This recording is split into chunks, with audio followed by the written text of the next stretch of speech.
Eu vou explicar tudo sobre como funciona o divórcio, a dissolução da união estável, a partilha dos bens, a guarda dos filhos e a pensão alimentícia. Fique comigo até o final.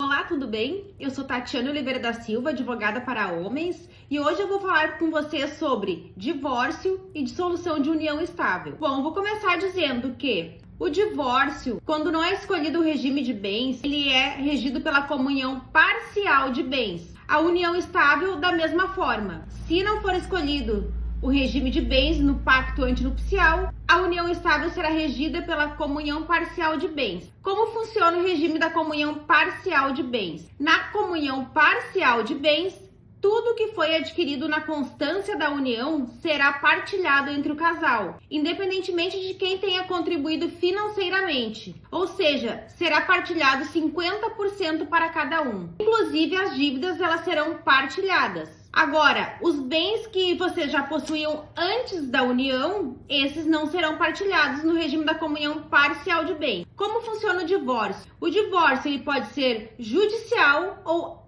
extrajudicial. O divórcio judicial, ele é feito por meio de um processo na justiça. Já o processo extrajudicial, ele é feito no tabelionato de notas. Ambos precisam de advogado. O divórcio extrajudicial, ele só pode ser feito quando as partes estão de acordo com o divórcio, com a partilha dos bens, com a guarda dos filhos e com a pensão alimentícia. Já se as partes não estão de acordo, o divórcio deve ser judicial. No divórcio judicial, ele também pode ser litigioso, onde as partes não estão de acordo com algumas situações do divórcio, da partilha, da guarda, etc. Ou ele também pode ser amigável, onde as partes procuram o mesmo advogado, não pode ser outro advogado ou pode ser o mesmo advogado.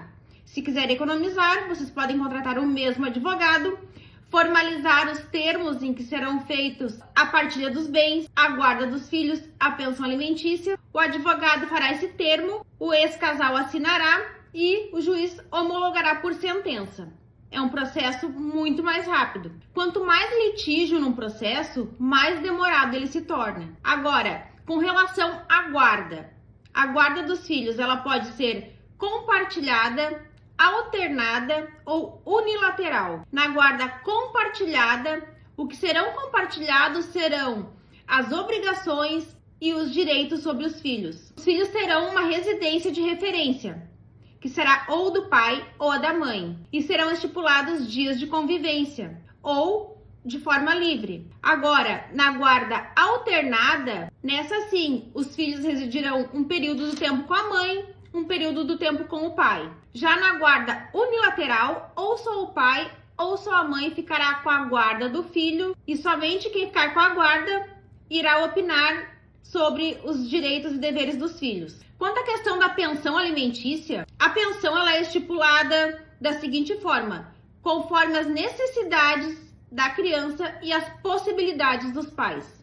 Então, isso será analisado na hora de fixar um valor de pensão alimentícia. E tanto o pai quanto a mãe, eles têm obrigação de pagar pensão alimentícia ao filho. Com relação à guarda compartilhada, que muitas pessoas acham que não é devida a pensão alimentícia, na guarda compartilhada também é devida a pensão alimentícia. Muitos clientes me perguntam a questão do abandono de lar, se ainda existe. Não existe mais abandono de lar. A pessoa que sair do lar não perderá os seus direitos. O que pode acontecer é, passado 2 anos depois que a pessoa saiu do lar, a parte que ficou no lar pode ingressar com uma ação de uso capião familiar e ficar com o bem na sua totalidade. Com relação à infidelidade conjugal, a pessoa que praticou infidelidade, ela perde seus direitos? Nesse caso de infidelidade, o que pode acontecer é a pessoa que foi traída ingressar com uma ação de danos morais caso ela consiga comprovar essa infidelidade. E essa infidelidade deve ter sido pública. Outra consequência da infidelidade é a perda da pensão alimentícia caso ela seja devida.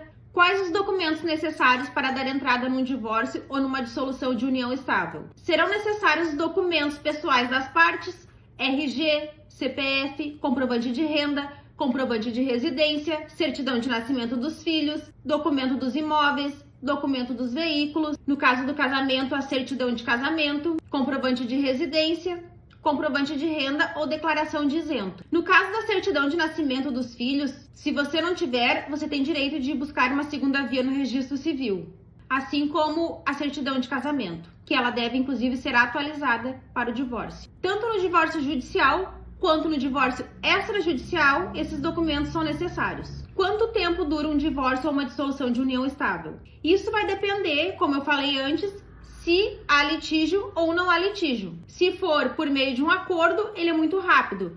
No tabelionato, ele pode ser feito em até 15 dias, e inclusive à distância. Quanto custa um divórcio ou uma dissolução de união estável? Isso vai depender de vários fatores. Vai depender do valor do patrimônio a ser dividido, se há litígio, se não há litígio, se há menores, se vai ser discutida a guarda. Então são vários fatores. A OAB de cada estado tem uma tabela onde ali ela estipula um valor mínimo que o advogado cobrará sobre os seus honorários.